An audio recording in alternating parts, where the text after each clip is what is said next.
Do you live in a world filled with corporate data? Are you plagued by siloed departments? Are your lackluster growth strategies demolishing your chances for success? Are you held captive by the evil menace, Lord Lack? Lack of time, lack of strategy, and lack of the most important and powerful tool in your superhero tool belt, knowledge. Never fear, Hub Heroes.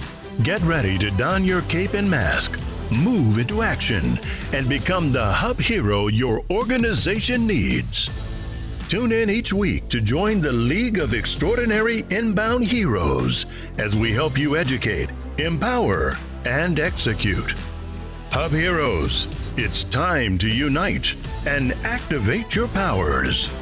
Before we begin, we need to disclose that Devin is currently employed by HubSpot at the time of this episode's recording. This podcast is in no way affiliated with or produced by HubSpot, and the thoughts and opinions expressed by Devin during the show are that of his own and in no way represent those of his employer. Welcome back to another episode of Hub Heroes. And George, I know before we hit record earlier, you were saying Liz is not hurting anything. Liz is not keeping anybody in line. Well, post theme song, this is Liz's house. This is Liz's house. And we're here, and it's you and me and Devin, my guy. How you doing this week? Feels like I haven't seen you guys in forever. I know. It's nuts. That's what vacation does. Yeah, I missed your you guys. Facebook has been crazy, George. Yeah, it's been. Listen, I missed you guys too, and the fact that I was gone 13 days out of the first 20 days of October is just kind of redonkulous, by the way. That's insane. You also need to fill in our listeners on the insane thing you did over a 4-day period, because you made me tired just talking about it. Yeah. Well, so what's fun is the family went down to Florida. I married some people, which was the first time that I had actually done that. And then after that, we went from, I think it's New Smyrna, Florida. We went to Orlando and we did Disney, but we did it in a very unique way. We did 4 parks in 4 days, which sounds really cool when you're thinking about doing it. Until you get into about day 2.5, aka 45,000 steps, and your dogs are like, they're literally barking. They're like, what is going on right now? And you realize you still have another day and a half left. Now, I don't know if it's the happiest place. They now say it's the most magical place, but it is the place where my feet were pushed to the limits. But my brain and my spirit were filled with Avatar and Star Wars and Tron and Test Those Track. Star at Wars Epcot. Photos, man. Oh my gosh. They looked amazing. So good. Although, looking at the chat pane here for our live audience joining us for today's recording, Salim, my guy, I love you. His one-word response to what you just explained, George, is, why? Yeah. Why? Because I'm married. What else? I freaking love it. You know what else is a good why question to answer? Yeah. Why are we here today? Yeah. Why are we here? Why are we congregating? Not just Why to are talk any about of how us much on we the planet? Okay, no. It is Friday afternoon as we're recording this. We are not getting philosophical this late in the day. My brain is done. Yeah, that's But for what I am Monday excited- mornings at like 7:45 and beyond your default. That's when that's for. That's when we break people's brains open and talk about why and what and how and all of the lovely things. But today we are actually talking about a topic where I'm going to be honest. I feel very much like I am the target audience for this episode. I am the salespeople. I'm the marketing pros. I am the service folks. Because you said we need to talk about HubSpot's unified conversations inbox. And it took you 2 videos to explain and unpack with screen shares. And I sat there going, so I am aware an inbox exists. I see all of the things that you are showing me, and I am excited and panicked and confused. And if an active HubSpot user who has been using HubSpot for almost 10 years, am looking at something and going, I don't even know how to introduce this topic because it looks like a hornet's nest of opportunity and confusion, I knew this was the exact conversation we had to be coming to the table with today. I knew exactly, like, I don't have any pre-baked remarks. I'm coming in here like a member of our audience. I'm like Elliot Page in Inception, whose character only existed to ask questions that were dumb so the audience would understand why the skyline was folding on itself and what it means to go inside a dream within a dream within a dream. So listeners, if you've never heard of the HubSpot Unified Inbox before, or the Conversations Inbox, or anything that we're talking about, I am right there with you. I know what the words unified and conversations and inbox mean independently. I have seen the tool and it scares me. And that is why we are here today. We are going to go in the HubSpot version of Inception, an inbox within an inbox, within an inbox, within an inbox. Because again, that tool, George, has a lot of opportunity. But let's go back to the conversation you and I were having earlier this week, right? You were talking about how many questions you get about this from the people that you work with and how there is so much confusion about it. Yeah. By the way, in the chat pane, Hubception. Hubception. Yeah, Welcome. I love that. So here's the thing. And it's funny because I had received an email earlier in the week, and it was from somebody that I know has been using HubSpot for years. Now, when I say using HubSpot for years, what everybody needs to realize is there's different ways you can use HubSpot for years. You could use HubSpot as your CMS, and so you're just focused on like your website or like your sales process, but you might not be thinking about like communication from an inbox standpoint. And this question in my email was, should I connect my email to this? And I was like, man, I've gotten this like 100 times. How come people just don't inherently know that the answer to that is no? I would never in a million years attach, unless, again, if there's somebody out there that has done this and figured out a reason why, in a place where maybe there's no team, that people don't see your email. I don't know.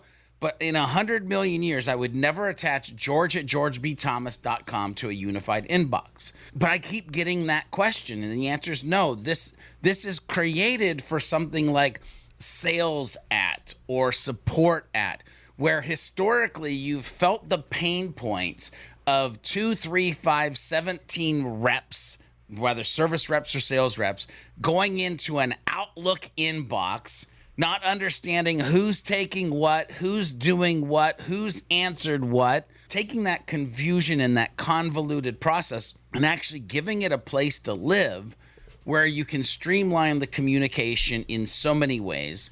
You can assign the person who should be carrying on the conversation moving forward. I literally feel like the unified inbox is the quarterback able to call the plays to the rest of the team. Can we get a little tactical for a second? Can you talk to me really quickly? So we're talking a lot about here already getting into like, these are the ways we can think about it, right? The mindsets. That's one of the things we love to talk about. But first, for those of us who may or may not, we're going to talk about why the skyline is folding in on itself. So where is this tool? Is it in all hubs? Is it in one hub? Where are people going to find this inbox and whether or not they have access to it? Yeah, it's in all hubs. Like it's inbox, in all hubs. Yeah, inbox is in free, it's in starter, it's in pro.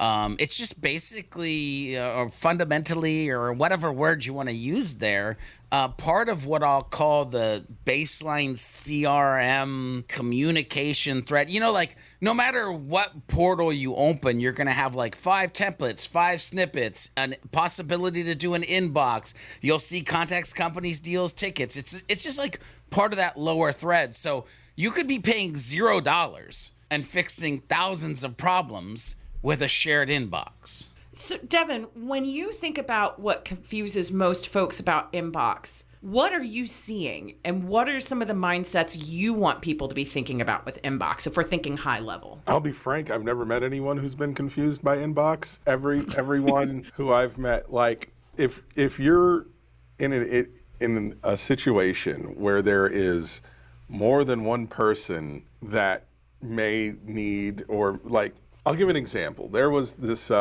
company that I was working with onboarding, and they had a centralized, contact at email. And they had one person who would go through those messages, hundreds of them, and send them to the appropriate people. And technically that person did have another job, but this was a significant portion of it. And my first thought was, why?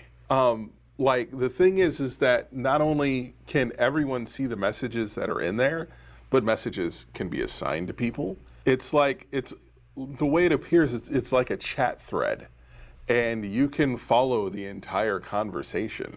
And if at some point the conversation needs to pivot to another person who has expertise in whatever the issue is, it's a seamless process. It's as simple as assigning people, and you could have conversations about the conversations internally. Like, it's, to me, it's kind of a no-brainer when it comes to using conversations. There's no reason why you should have a catch-all email address or a generic email address and not be routing it through conversations. One, for transparency. Two, so you can bounce it around to your individual team members. There's not even a 3. That's it. That's it. Yeah. Now, there is something happening, and yes to everything that you said, Devin, but there's something happening in the chat that just has to be said, because here's the thing. The unified inbox, or the inbox in HubSpot, can be multiple things. It can be different things. So, for instance, Chad put conversations and then arrows and tickets. Now, if it's a channel that you've created for support, it's going to make sense to tie in a support form. It's going to make sense to make it a ticketing system. It's going to make sense for it to be like this helpful engine that is tickets and ticket pipeline and all of that. But it doesn't have to be that. It literally can just be like, for sales, you probably don't want sales threads creating tickets, right? There's no place for that in there.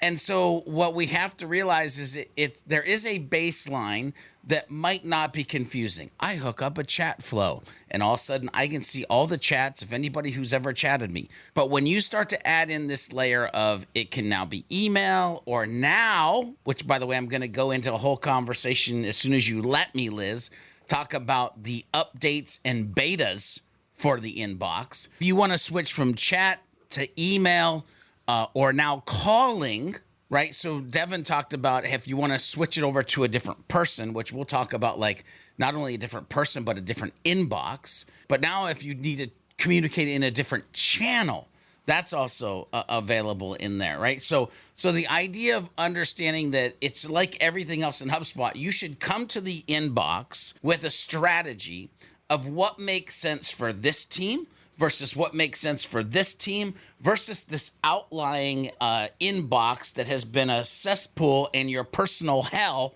for the last 2 years of working at the organization, that maybe you are that individual and you needed to set it up a certain way. And it attaches to the CRM record. Yes. So you have all your insights there. Anyway, where are we going, Liz? Where are we headed? George, I was actually just ready to give you runway, because the next thing I actually want to hear about are, what are some of our favorite features, functionalities, use cases that we've seen out in the wild? Yeah. So whether we're talking about features and functionalities that already exist, or as you just alluded to, there's some beta stuff that's been coming out as well. Talk about it. What's going on? Let's wait to get into the actual tool and the functionality of the tool in a little bit, because I do want to take time to, and it's funny because I was doing the HubSpot Super Admin boot camp week 4 this Thursday. And one of the questions we got in the after hours was, hey, as a super admin, do you have things that you do first thing in the morning that all super admins should do? And that was a very interesting question, which, by the way, I answered. The first thing you should do is meditate, because you have to deal with humans all day. But the second thing I said is what I do every day when I wake up as who I am, a super admin. I go to what are the latest updates and what are the latest betas. So if you're listening to this and you haven't gone to the right-hand side of your HubSpot hub and gone to where you see the name of your organization and done that right-hand sidebar and gone to where it says product updates, that's the first thing I'm going to beg you to do, is go to product updates. Now, taking that and going back to inboxes, you can literally search like Control F and then type in inbox, and you're going to see things like this. The fact that there's a public beta for Content Assistant inside of the Conversations inbox, that you can turn that beta on. And what that means is you get the AI content assistant that will help you not have bad spelling, help you simplify the message that you're trying to do in chat, help you write the response that you may need to do inside of your internal communication. Whatever it is, you've now got this content assistant in the Conversations inbox if you turn that beta on. The other thing that is more recent than that you need to look at as far as a beta is there's now a public beta for calling as a channel in inbox, which means now you're literally like email, chat, or phone that you can communicate with humans. So we pretty much got all of our bases covered at this point with that. Now, if we go past the betas, something that is kind of short, easy, but holy crap powerful is that, and this is as of today, ladies and gentlemen, as we're recording this, live sharing a link to messages in the Conversations inbox and help desk. And so you might be like, George, what is that? Well, no more wasted time scrolling through a long conversation to find a specific message that happened in that conversation, because now introducing message deep linking. First of all, that just sounds cool as hell. I'm just going to throw that out there. Message deep linking. You can now copy and paste the link to any message in the Conversations inbox or help desk and share it with your team for easy reference. Why does it matter? Currently, you can only copy and paste a specific thread or conversation in the inbox and help desk. However, you cannot do the same with a specific message. We want to promote better collaboration between teams by enabling an easier path to find specific message with a conversation. And literally, if you go to that, it'll tell you how you do it. There's like 3 little dots and there's a message action, and you literally can copy that message and then share it with the rest of your team. So talk about like the alternate universe of 20 people in one inbox in Outlook versus like, here's this very specific thing that this human told me that means we're going to be able to close the deal for $50,000. Okay, anyway, so you got to check out updates. You got to check out betas. It's just a must. Again, I do that every morning. Now, Liz, I'm going to pause because there's like people in the chat like, that's dope. It's a beautiful thing. Devin, like, what are your thoughts and where does your mind go? Or Liz, when you think about if you had the ability to be that specific or that granular inside of the communication, and especially with teams, like where does your guys' brain go? Immediately where my brain goes, because I'm a process person, I'm an infrastructure person, I immediately think this sounds amazing. And it makes me want to hear from Devin about best practices on if we are suddenly giving all of the people in your organization the ability to have this type of granular level type of conversations, the ability to dissect, connect, do all these different things, that means you have the potential for 100 different people in your organization doing 100 different things 100 different ways. And that gives me anxiety. So I think about things like, so how do you ensure everybody in your organization is on the same page doing the same thing? How do you processize things? How do you do it efficiently and effectively? So that's where my brain goes, is that, you know, we've talked a lot in episodes past about the importance of, once you have a complex enough organization relying on HubSpot, you may want to have someone who's an owner of it. That's the kind of thing where it's like, when you start introducing these new tools into your organization, you genuinely need to start thinking about, so what are the best practices? What does the process actually look like? What is the right way to use it for us? But Devin, I'd love to get your 2 cents on that, because you're my process king, buddy. You get it. You understand why I dry heave when I start hearing new toy. Great. Who's going to break it? Well, you hit it right on the head. You think about how it's going to get broken. You have to, at the risk of sounding offensive, in order to idiot-proof something, you got to think like an idiot. And you have to, that for me, I think about best practices, and then I think about, okay, so how's someone going to screw this up? And no matter how much time you spend thinking about it, people are still going to surprise you. People are still going to amaze you with their ability to break things. But at the same time, conversations and referencing conversation is it's pretty easy. Like I think about how we use Slack at HubSpot, like how I can start just referencing conversations that I had with someone else and share a link to the conversation. Like, here's what happened. I don't have to do screenshots of a specific point and then have to go back and search for it later.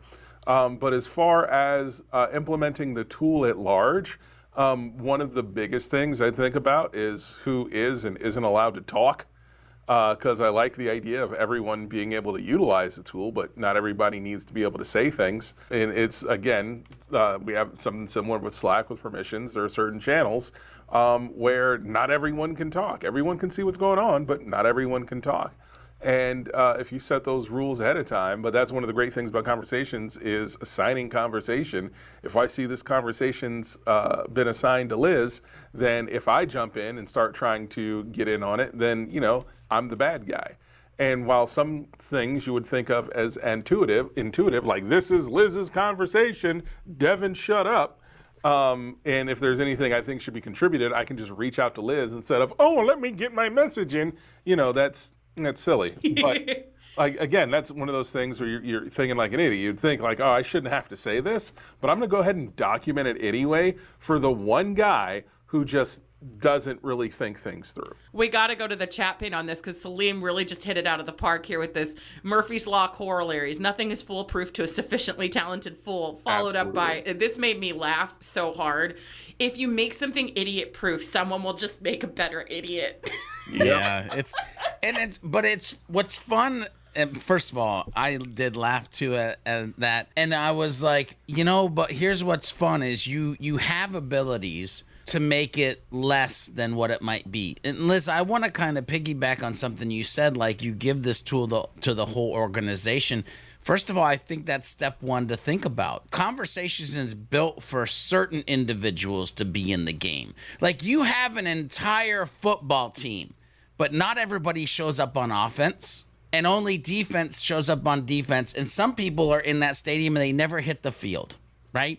And so you got to think of this as the coach, and then you got to think of it as the players. And so you can have certain teams, certain individuals from an organization that are then in that inbox. And that takes down kind of the idiot proofing portion of like, now we've got these 4 or 5 people who are our front line of defense. We've got the quarterback, which is like the SVP or whoever it might be. And now we're just passing the ball to players that actually know what in God's name they're doing. So that's like part of what we need to kind of think about in here is who should be the players based on their knowledge of our products and services, based on great communication with humans, based on availability around a global economy and where they can be at their desk and when they can actually be answering these questions. But then also going with the football or sports analogy, Devin, it might not be your conversation to jump into because it's Liz's, but dang on, thank God you can be up in the top booth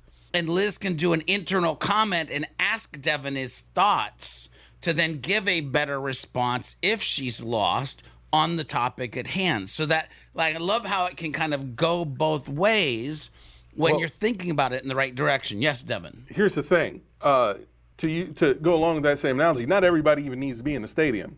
So, like, we have, I'm sure, tons of inboxes at HubSpot. I have no idea because I only have access to one of them, and even that is barely. So the thing is that, like, if something comes into an inbox and I'm not a part of that inbox, they can just forward me the email and say, hey, this is it. I don't even need to be a part of it. And then that's the way you can get people who are peripheral to the team of core conversations users to get that information.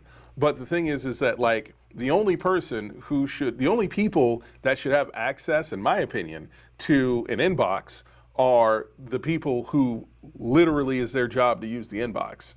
Everybody else can stay informed, but like SVPs, stay out of my inbox, bro. This has nothing to do with you. I don't need. If I want you to answer something, I'll forward it to you, and then you can respond through your personal email as the SVP, and we can still track it using the HubSpot connection and just it'll tie in either whether you're using Gmail, Outlook, whatever, and it'll still tie into the CRM, and so it'll still notate on that CRM record without it being in the conversations inbox. But to me, the only person that should have access to all of the inboxes is the HubSpot super admin.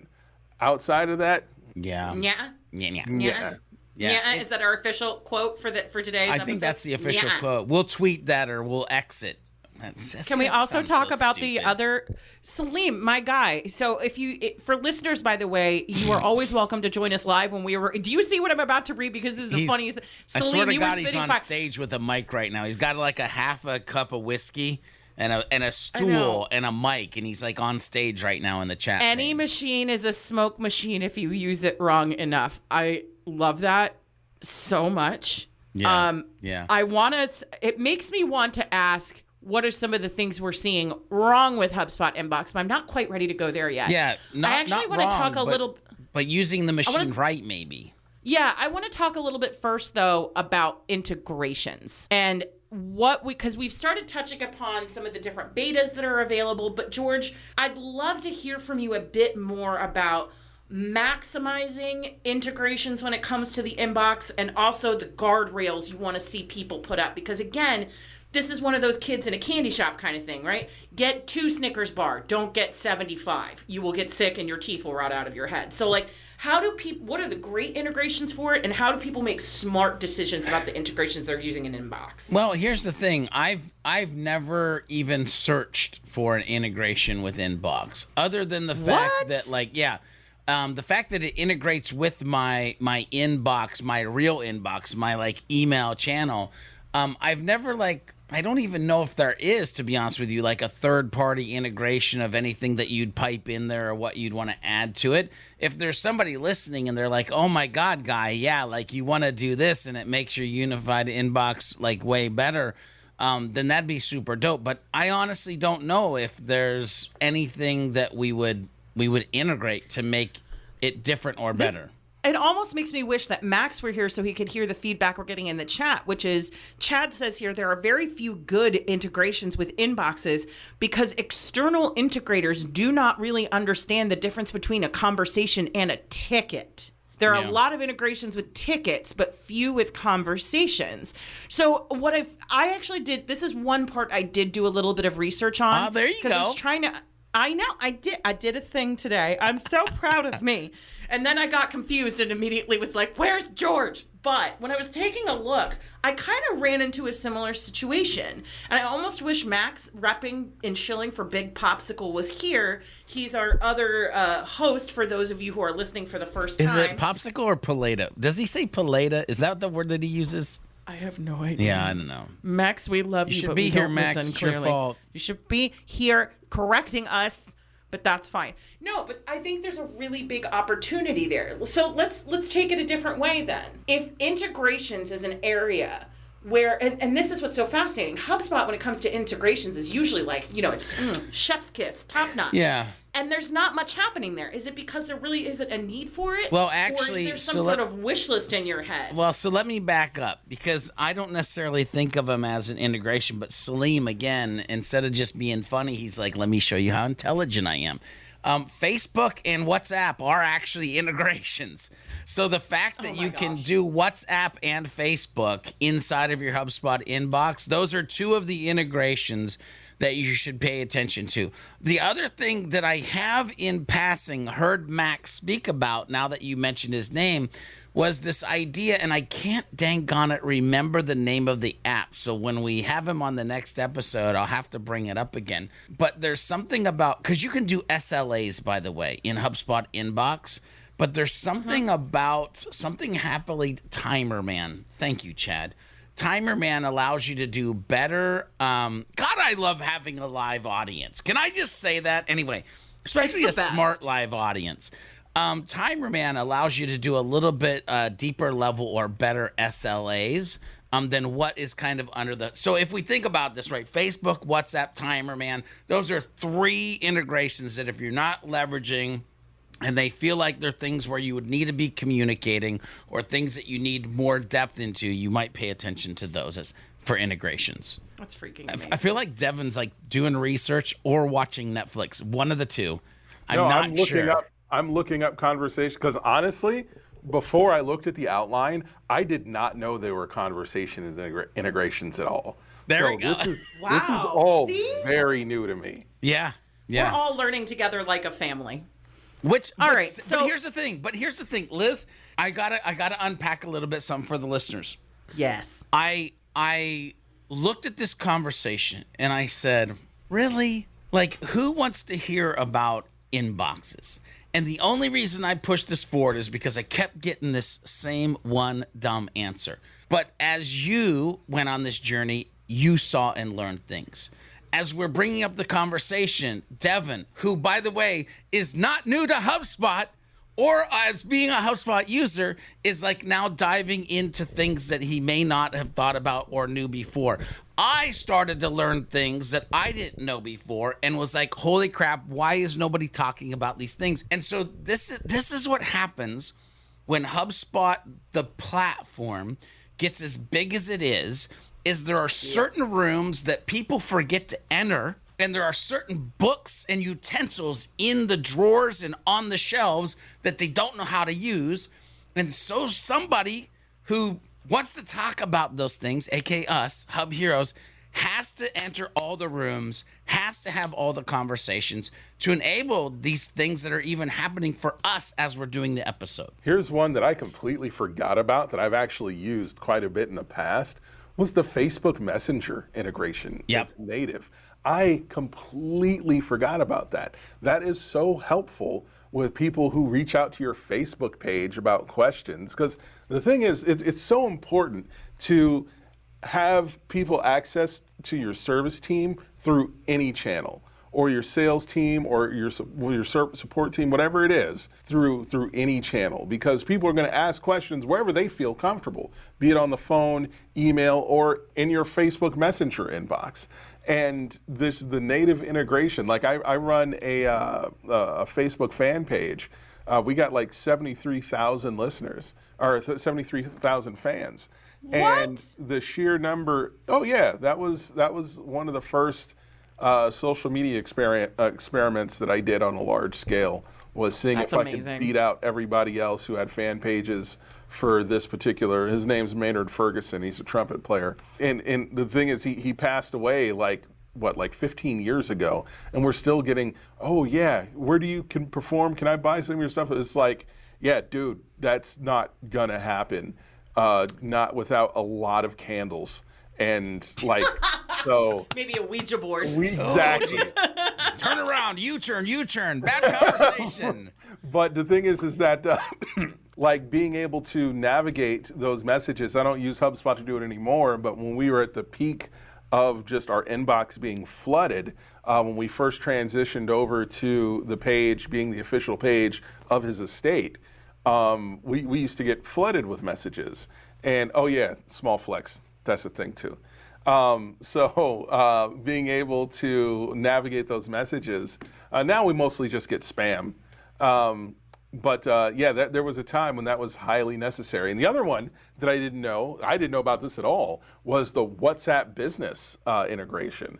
The fact that you can start managing WhatsApp conversations with Marketing Hub or Service Hub Pro or Enterprise. That's outstanding. Yeah, and I'm literally looking at, because I think it was Chad maybe in the live chat mentioned Haymarket SMS integration. And I'm literally trying to see if it says something about the unified inbox. And we've got, Haymarket inboxes sync with HubSpot Conversations. So now if you think about what HubSpot does by default, chat, email, messenger, WhatsApp, calling, if you turn on the beta, and the ability to bring it in with SMS as well. Now you truly do have all your channels covered. And there's an API, so you can build your own. It's nuts. Oh my God, I wish people were watching, like, so the people who are in our audience right now throwing down and killing the game with their amazing comments are seeing this, but I wish everybody else out there in the audience could see this who's listening, because this is literally like watching George and Devin go like, and I got an Xbox and I got a bike. Like, this is like Christmas morning. It's adorable. I am loving this so much. Yeah, there's more than one SMS app part. That's wild. We're all learning something new today. But George, you brought up a really valid point that I want to underscore here. And I think this may be a conversation we need to explore a bit more deeply. Because it used to be, when I first started with HubSpot, right? There was only 1 or 2 hubs, right? There were a finite number of tools. Everybody became experts in the platform very easily. And now it's like, there are so many tools, there are so many opportunities that there's no way for HubSpot in many ways to give each tool the breathing room, the spotlight, the clarity it deserves. So I think we're going to start seeing an increased need for 2 things. One, how do we start simplifying a monster that is becoming much more complex every single day? And then also, are we going to see a need rise for HubSpot super admins? Oh, God, yes. Already. Because think about the organizations. I find it interesting that a lot of companies are so hesitant to invest in a HubSpot super admin, but they will drop like money like no other on a Salesforce architect. I'm like, guys, same thing. This rhymes. Well, first of all, so we're already there. Separate Liz. conversation. We're already there, first of all. And what this episode has proven to me, there needs to be a Conversations Inbox Part 2, because we haven't talked about one freaking feature, basically, like at that level. But let me just kick into, you brought up this super admin, and I'll tell you the mindset where I'm at, and I've been there for a while. I've done, I think it's now 4 super admin boot camps where people are signing up to go through 6 weeks of how to be a dope HubSpot super admin.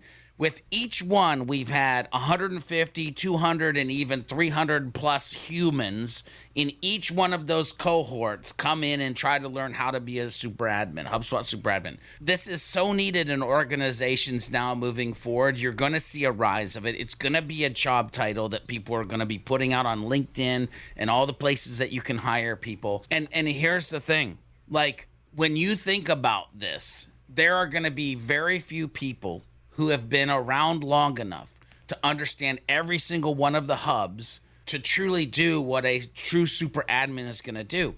So what does that mean? It means that the days of being able to take somebody who was this in life and put him in as your HubSpot person are gone. It means this human full-time job is to pay attention to HubSpot Academy, to pay attention to HubSpot updates, to pay attention to Kyle Jepsen, to pay attention to the internal teams, to have internal conversations and understand what's working, what's broken, what can we add, to understand integrations. Like, there's so many pieces and directions that this HubSpot super admin has to be, that I would even beg that we'll probably get to the point where there's organizations that might have 2 or 3 of these humans. Because here's 100%. The problem. Here's the problem, is that you leaned into, like, why don't companies want to do this? I don't know.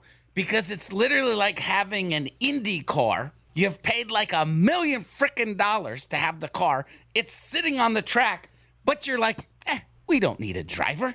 Well, who needs a driver? Let me push back on that just a smidge, just a skosh. Ooh, just a tiny bit? Just or a lot of little bit. No, just a little bit. So here's the thing. For me, my entire career since 2015 has revolved around the HubSpot product. Every job I've gotten since 2015 is because I am a HubSpot product expert. But the thing is that I didn't search for HubSpot administrator as a job title. I just searched for HubSpot in job listings. And what it turned out is, more often than not, quite a few times, they were looking for a HubSpot super admin, but they titled it marketing director, or they titled it a marketing, I got one job, it was director of marketing automation. And yeah, right. But it's like, I was the HubSpot guy. I've been the HubSpot guy since 2015. And the thing is that people are looking for it. They're asking for it. They're just not saying, it's like, hey, I need you to be a platform expert. They're leading it with the job title of the person they think whose job it is to solve this problem. And then they said, oh, yeah, towards the end, proficiency in HubSpot or CMS is, or CRM is, ideal.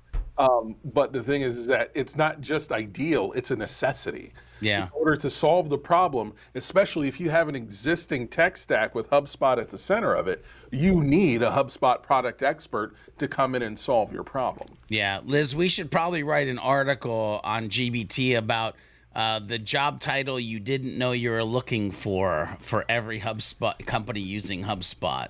Well, I also want to tease the listeners that probably before the end of this year, we're actually going to be having a dedicated episode on this topic. You know what? Spoiler alert, I'll let the cat out of the bag. We are having a full conversation about, do you need a marketer or do you need a HubSpotter? Yeah. Huge difference. Huge difference. Freaking difference, by the way. Didn't always used to be that way, but huge difference. Anyway, we have completely gone sideways. No. But here's the thing. Here's the thing I want to say, George. I was joking at the very beginning of this that George said I wasn't doing a very good job of herding, but that was before we hit record, and he knows I'm a good job at herding because otherwise I wouldn't be in this seat on this microphone. However, what I will Look at say, this good because you got plans. I do have plans. I look cute as heck. But one of the things I really want to emphasize is that I think we're having the conversation today that we needed to have. Because like I said at the start of this conversation, this is the first time in over 50 episodes where I sat down and said, the only story I know to tell is that I am as confused and as baffled as the people who are emailing George. And I am pretty smart inside a HubSpot portal.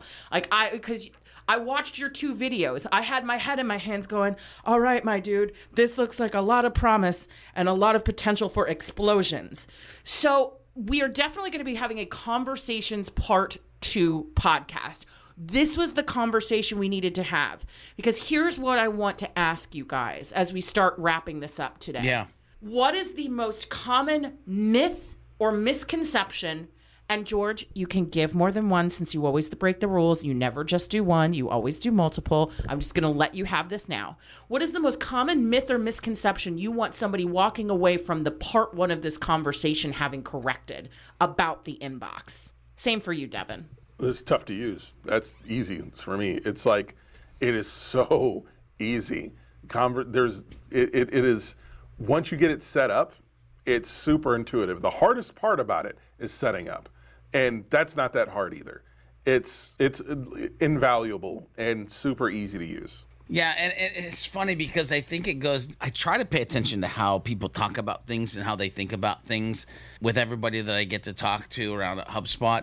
And I think they lump it up into 2 things. One, inbox. Oh, that's that chat flow, chat bot thing, and we don't need to do chat flow or chat bot. And it's not. It's part of it, but it's not.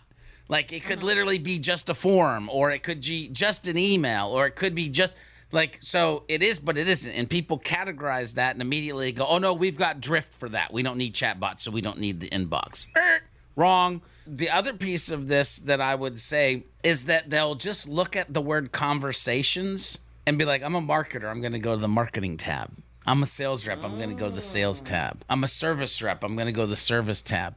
There's no conversations department, SVP. So it's just really weird that it lives in this thing called conversations, and there's this weird tool called snippets that people are like, what's that? Like, the amount of people that aren't leveraging snippets to make their life easier, and especially if you tie that into responses in the conversation inbox, is mind-boggling to me. So just like this kind of misunderstanding of what it is, like Devin said, the misunderstanding of how difficult it is, or this just blatant, I bought HubSpot for an email tool. Why would I use that? And they think about marketing email and workflows and automation, and not even the other side of the, simplifying specificity, one-to-one, hard communication that actually produces more fruit many times If you do what's hard in life, life becomes easy. If you do what's easy, life becomes hard. I'm just throwing that out there. Wrong podcast. Anyway, Liz, that's where I'm going to stop. I'm going to stop right there.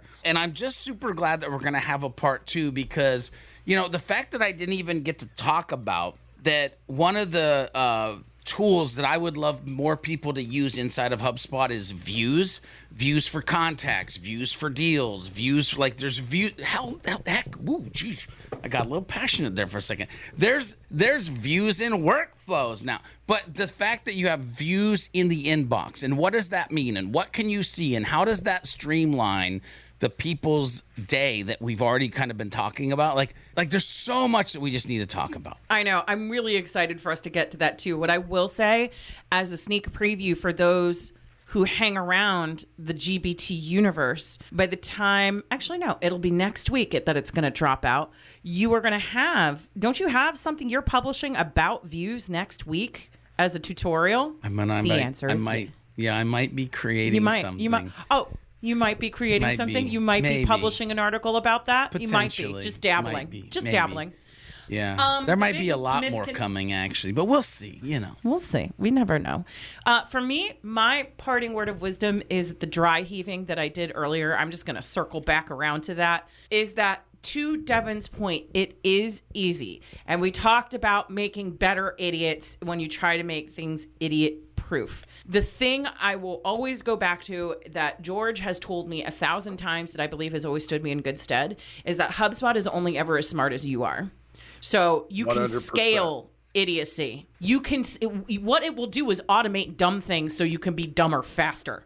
So if you don't sit down and you take a look at, so we have these tools at our disposal, how are we actually going to use them effectively? Like, have the conversations. Yes, it's easy. It is so easy to get started. It is criminally easy to get started. But have the conversation.